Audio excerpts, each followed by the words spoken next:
Shanti, welcome back. How are you feeling? Everyone okay? Translation okay? Almost, yeah.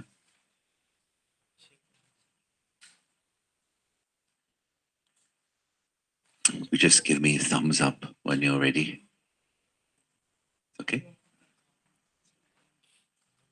All right, so we're going to be looking a little bit at faith in the family and doing an experiential workshop connected to that. So a little bit of introduction here, and then we're going to go outside to do some meditation exercises there. So why do we need faith in the family? Well, if we look at how Bab-Dada treats us, sometimes we make a mistake, but he doesn't reject us. Sometimes we go in the opposite direction. Sometimes we keep forgetting. And even those who in the Sakar days went against Baba, but he didn't put them in the box of dismissed. Yeah? He still has faith in them, and our experience too, Avyak Baba continues to believe in us. So you need to have faith in others when their behavior may not be up to a certain standard. Someone may take a long time to learn something, but faith enables them to believe in themselves. And because Baba believes in us, so we learn to believe in ourselves as well. And we know that the Brahmin souls, no matter what their competency levels may be like, but these are the souls of the deity clan. And that's like the fundamental common denominator. And these are the souls who have recognized the Supreme Soul.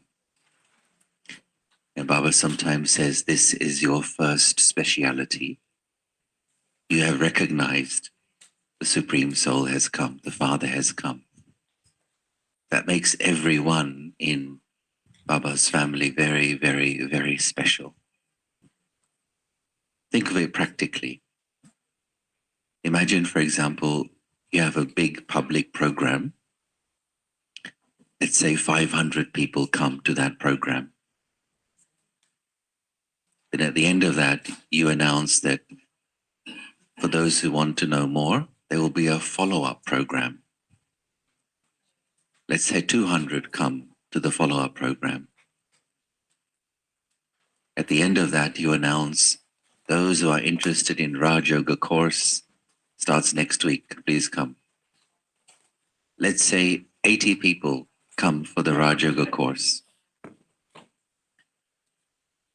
And some drop out at cycle and tree and so on. Let's say 30 complete the course. And out of those 30, let's say 15 experiment with coming to the morning class. And out of those 15, 5 become kind of semi-regular morning students. And out of those 5, 1 becomes Baba's child, Pakka Brahmin, claims the inheritance. So 1 out of those 500. So who are these? Each one of these has passed through all those filters, not ordinary souls, very special souls. So one thing is to recognize the Father has come, and 2 is to have the courage to follow his Srimad. And many souls will say, oh, too much for me. I am busy, maybe later. So Baba, of course, doesn't force, but those who have the courage to follow his Srimad, Baba has so much value and love for them, honors them, and so much respect for them. As it is sometimes said, it's easy to become a Brahmin, but not as easy to remain a Brahmin.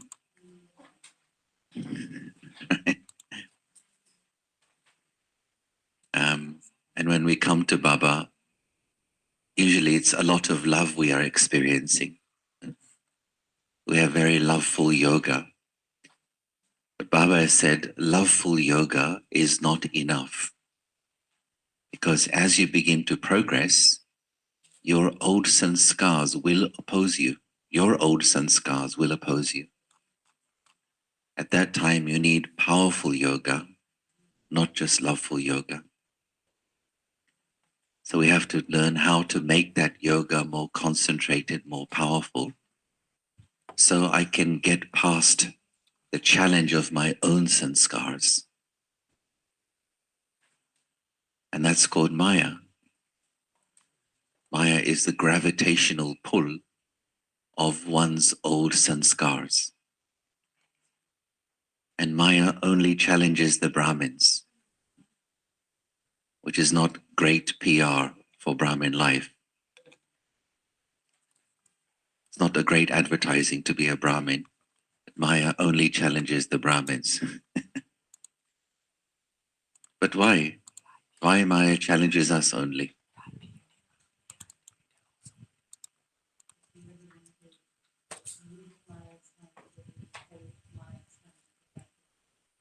Yeah. It was in today's Murli also, no? The customers are leaving. And another example I once heard is, it's like the world today is in Maya's jail. So if you are sitting in jail, then the jail warden, the guard, doesn't have to do anything. Because you are sitting in the jail, so he can look at his emails, he can drink his coffee. No job for him. But the moment the prisoner escapes, then the guard starts running after him. Come back, where do you think you're going? So only Brahmins experience being on the battlefield. So sometimes it happens. Another Brahmin is going through a storm of Maya. It's okay, let me not judge too quickly. Everyone goes through their storms. I mean, he said, Brahma Baba said, I go through the storms first. It means everyone goes through storms. But I mustn't reject or dismiss or distance myself if someone's having a bad day, or if someone's going through some, their old sanskars are popping up. I mustn't say, oh, this person just, not my cup of tea, not my cup of vegan coffee, or whatever it might be.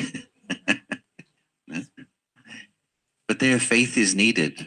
The faith means thoughts like, he'll be okay, she'll be okay. Just give him some time and space and continue to have good wishes. And possibly that's the greatest gift that we can give to each other, is the gift of good wishes. And I know good wishes, you've all experienced, of course, good wishes work like magic. It's like a set of invisible hands which carry you through your dark times, your dark period. Sometimes you don't want to hear anything. You don't want to see anyone. But at least good wishes can reach you. So Baba has told us the power of the gathering is a very important thing in the Brahmin life. Never to separate yourself from the gathering, no matter how you're feeling. And once he gave this example that in the golden age, it's a community. And he was asking double foreigners because, it was a group meeting with double foreigners when we used to meet on the stage in Om Shanti Bhavan. And it says double foreigners, they like to be on their own sometimes, go for a walk by the sea, get away for a few days. And Baba said, you won't do this in Golden Age, will you? You won't be separate, have your own palace on a hill somewhere, away from Lakshmi Narayan's kingdom. You won't do that, will you? He was teasing. But he was meaning that, okay, sometimes you may feel, a lot of pressure and can't manage. Even if I do create some space, it shouldn't be for a long time. I should learn to make myself strong again so I can be back in the gathering and learn how to handle the sanskars which may not be similar to mine. And as we go deeper into Gyan, we realize that this is a school. So if this is a school, then who are we? Students. If this is a school and we are students, who are the teachers? God is a nice teacher, but there's other kinds of teachers as well. Teachers are those who you find difficult, right? There we have to relabel that person, not as difficult brother or difficult sister. No, but there I have to say, okay, my teacher. The situation I'm finding difficult, what is it teaching me? And it's usually one of three things. There's a virtue I have to learn more. There's one of the powers I need to develop more. One of the points of knowledge I have to deploy in that situation, in that relationship. That's the teaching. That's the subject matter in Baba's school. Now, if you go to the gym, if you work out, you will know that there are trainers for different kinds of exercise. Some specialize in, arms or legs, different kinds of trainers. So let's say there's someone you find difficult to tolerate. And you're in a nice gathering, having good time. And the brother or sister you find difficult to tolerate also comes in to the room. So there you have to tell yourself, my tolerance tutor has just arrived in the room. Here comes my patience teacher. Okay, I'm ready. Here comes my humility trainer. So if we relabel the situation, then not only will it stop bothering me, but I will actually use it to make myself grow, to become stronger. And that's called using Gyan. And Baba's, telling us ways to use Gyan. And his own example in this context, he has said if there's some situation that you really find challenging or someone's behavior really looks very silly, ridiculous, Baba said, see it as a Mickey Mouse cartoon show. Baba's words, which means recontextualize it. Now, how do you feel when you're watching a cartoon? Fun. Sorry? Entertaining, yeah? Now, if you watch a cartoon and you get too serious, something is wrong with you. Right? In a cartoon, somebody can fall from an airplane and get up and start walking. You can't say, how is that possible? I mean, he'd be injured, his legs would be broken. It's a cartoon. Don't take it too seriously. In a cartoon, somebody's head gets chopped off, and next moment it's stuck back on again. It's a cartoon. It's supposed to be like that. So when you have the context of cartoon, it means don't take it too seriously. Don't apply your logic too sternly. It's entertainment. So sometimes we have to know, which context to apply so I don't lose my happiness. So I don't take sorrow from a situation or a person. And therefore you keep yourself light and continue to have good wishes.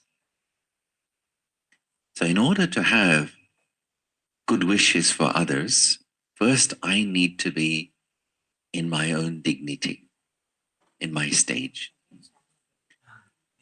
And so for this, we're going to look at the model Baba has given us called Swaraj, the model of self-sovereignty. And this really is the essence of the whole study of Raj Yoga, is to return to the state of Swaraja. So this will be revision for some. Let's look at the model of Swaraja.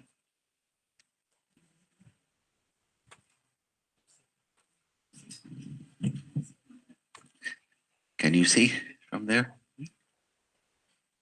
Even some chairs are here if you want to take.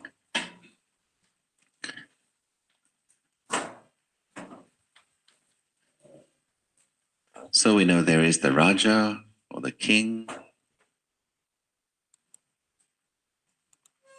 And who are these three? Yeah. These are the ministers. Yes.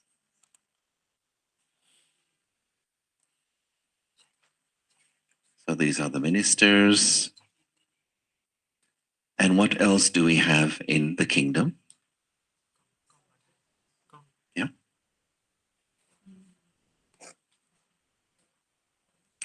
We have 5 of these.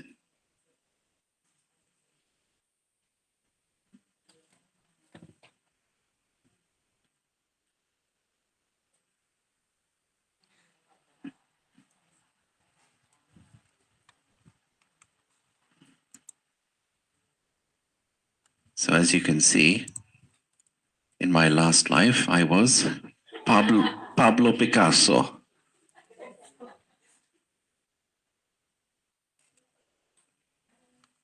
Okay.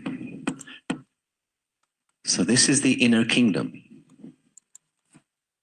This is really the essence of Raj Yoga, that my kingdom should be in harmony.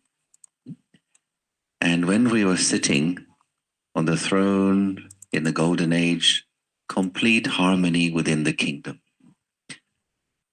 The king would say to the mind, don't think about this, think about something else. The mind would say, yes, sir.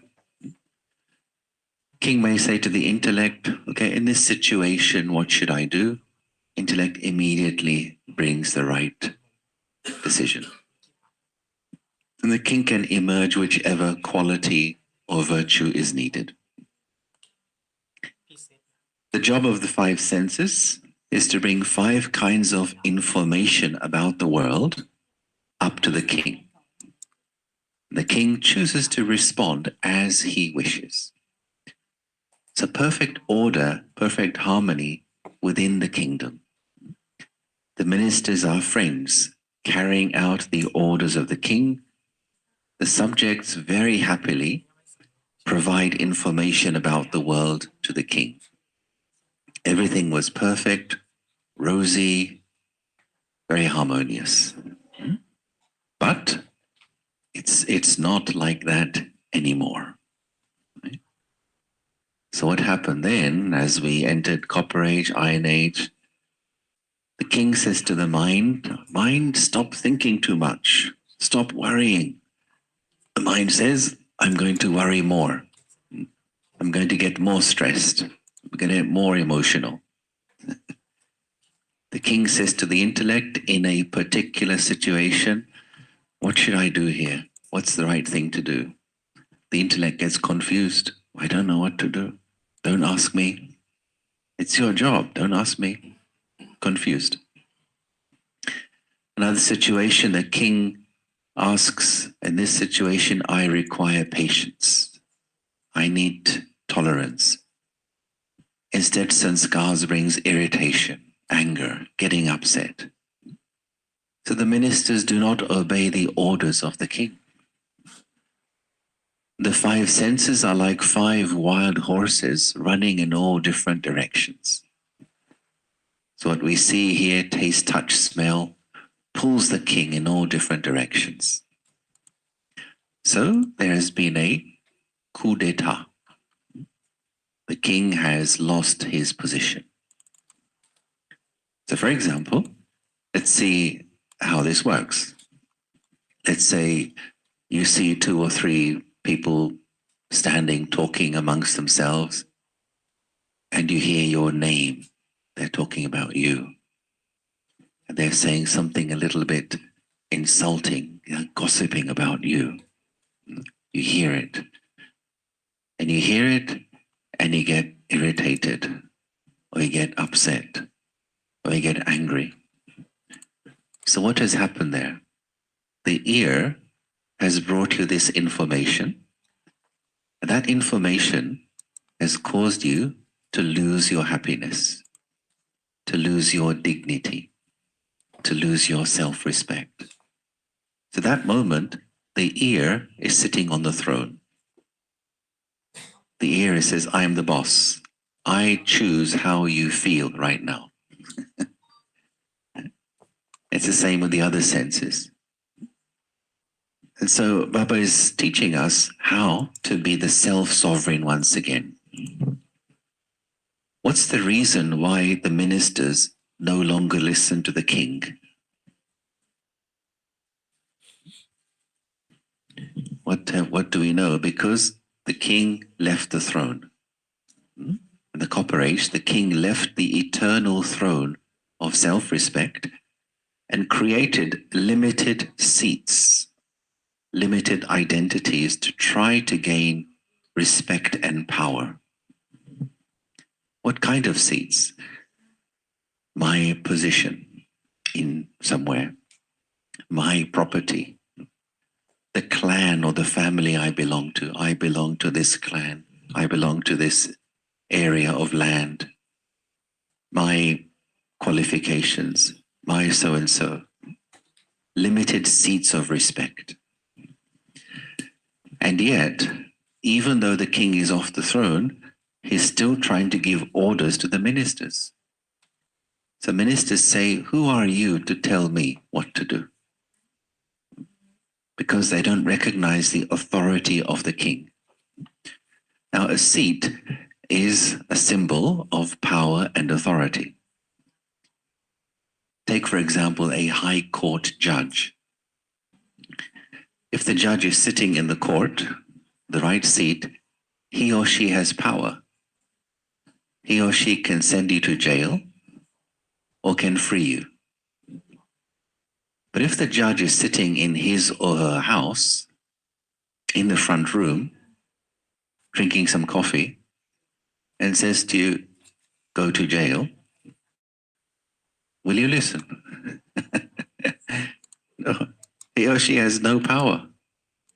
Only in the court, the right seat, does the judge have power. So too, what is Baba teaching us? Baba saying, sweet children, all you have to do is to come back and sit on your throne of self-respect. Sit there and stay there. So we start feeling good. We say, thanks, Baba, nice one. Thanks for helping out. And everything is fine. But as soon as Baba is busy doing something else, we come back here again. Because we have the habit of leaving the throne and again going into, these you can call as ego masks or limited seats of body consciousness. So then we lose our dignity, lose our happiness, and we say, oh, Baba, what can I do? I lost my stage, not happy.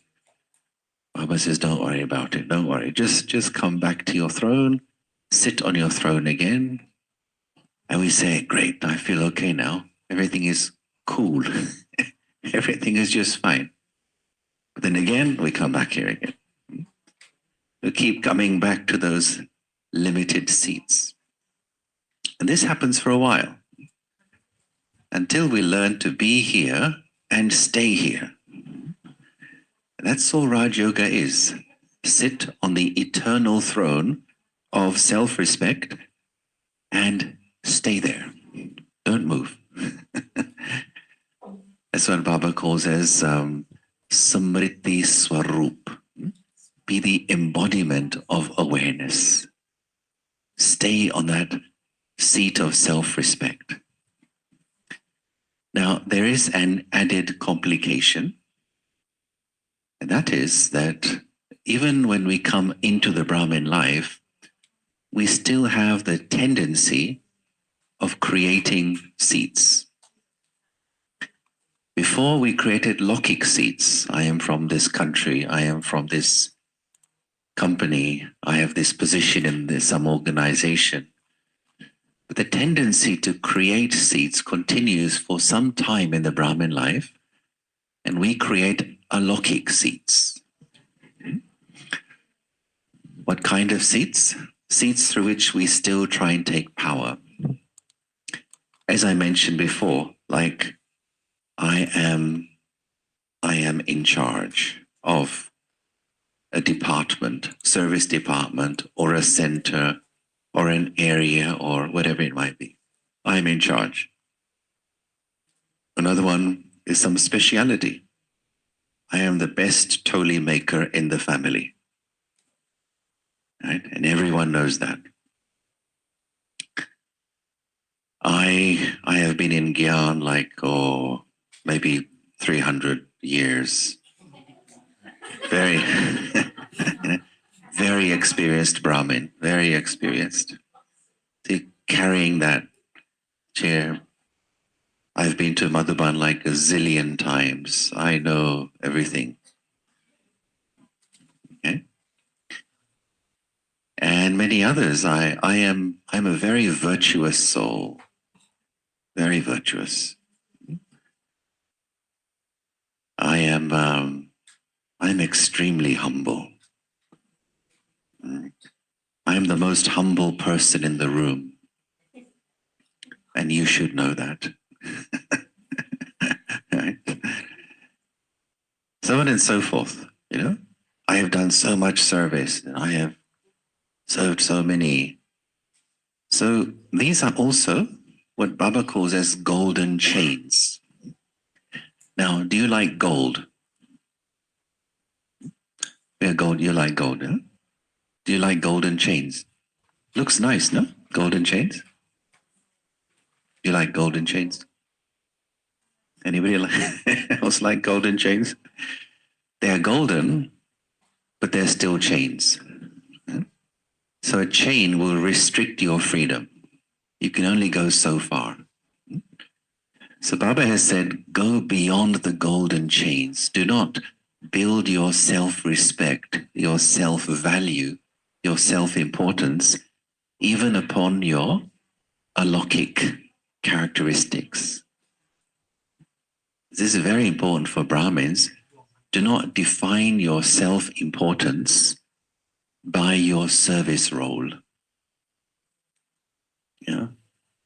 Sometimes we fall into the trap. Oh, this one is doing more visible service than me. It means that one is considered more important than me. No, nothing doing. It's a stage thing. Yes, if somebody has a speciality, that'll be used in service. But I should be stage-based, not speciality-based. Make my stage firm. And when somebody asked a question, what does it mean to be senior? This was like 30 years ago. They asked to one senior brother in Madhuban. And he gave a very nice answer. He said, senior really means to be senior in giving respect, to be senior in giving love, to be senior in saying you first, to be senior in saying, sorry, I was wrong. Means to be able to do that. It's your dharana that really makes you a senior, not number of years in Gyan or how famous you are in the Brahmin family or how many times your face is seen in, some BK website. It's your dharana. And that's what these two are looking at all the time. Our dharana. Yeah? It's the most important thing. And so here we are learning to be on the eternal throne of self-respect. And the deeper our self-respect is, the less we need special attention from others. The mind is no longer thirsty for appreciation, some acknowledgement, attention, to be noticed, to be applauded, to be admired. These subtle hidden desires, they cause chaos inside the soul. But stay on this throne of self-respect and let me take my power from the source. So now we come to the experiential part. So this will take some logistics, and we need some help with a few of you. We're going to go over to the area, you know, where the Christmas tree is, around there. And we want everybody to take a chair, I think there are chairs there, and just sit in a big circle. All right, can we do that? And the translation will come from another microphone, so it'll be out loud translation. All right, so we go there now, and we find a chair, and we make a big circle and sit down on the chair. All right, okay, so let's go. No need for notebooks or pens or anything else.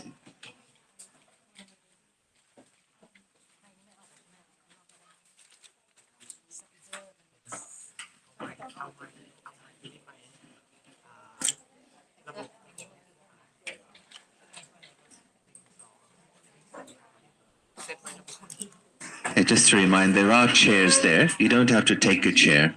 There are chairs there.